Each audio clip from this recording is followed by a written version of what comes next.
Parliament శీతాకాల సమావేశాల తొలి రోజు సభలో వాడివేడి చర్చ. విజిటర్స్ గ్యాలరీలో మాత్రం ఒకానొక అనుకోని అతిథి, మామూలు అతిథి కాదు, ఓ మై గాడ్ అనబోయి ఓ మై డాగ్ అని అందరూ కెవ్వు కేకలేసేంత గొప్ప విశిష్ట అతిథి. కనకపు సింహాసనం ఎక్కబోయిన ఒకానొక సురకపు కథ ఇది.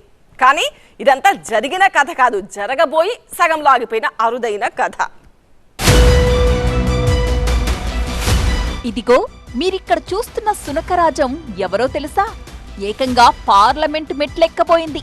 దానికి ఓనర్ కాని ఓనరమ్మ ఎవరు అంటే Rajya Sabha MP and Congress fire brand Renuka Chowdhury. నిజానికి ఇదొక వీధి కుక్క. దిస్ ఫైన్ మార్నింగ్ పార్లమెంట్ సమావేశాలకు బయలుదేరారు ఎంపీ రేణుకా చౌదరి.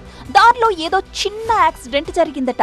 ఆ విషయం తెలియక అటుగా వెళుతున్న ఓ కుక్కను చూసి కారు దిగి అక్కును చేర్చుకున్నారు రేణుకమ్మ.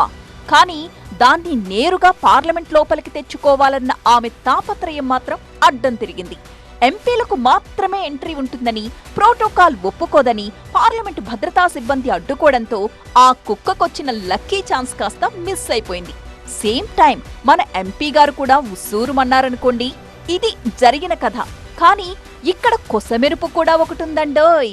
असली डसने वाले और काटने वाले पार्लियामेंट में बैठे हैं, सरकार चलाते हैं, उसका कोई इतराज नहीं. हम किसी गूंगे जानवर का हम देखभाल करते हैं तो ये बड़ी मुद्दा और चर्चा बन गई. और कुछ है ही नहीं क्या सरकार के पास.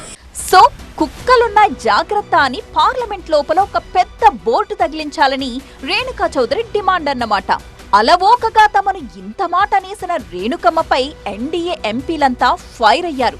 మా మనోభావాలు దెబ్బతినవా అంటూ భగ్గుమన్నారు కూడా. ఎంపీలకిచ్చిన ప్రత్యేక హక్కుల్ని దుర్వినియోగం చేయడమే కాకుండా సహచర ఎంపీల్ని ఇలా అటాక్ చేస్తారా అంటూ వాపోయారు. వీధి కుక్కలపై సుప్రీంకోర్టు ఇచ్చిన తీర్పుతో దేశమంతా ఓ పక్క చర్చ జరుగుతున్న వేళ వీధి కుక్కే ఇలా వీఐపీ కుక్కగా మారడమే ప్రస్తుతానికి టాక్ ఆఫ్ ది ఢిల్లీ.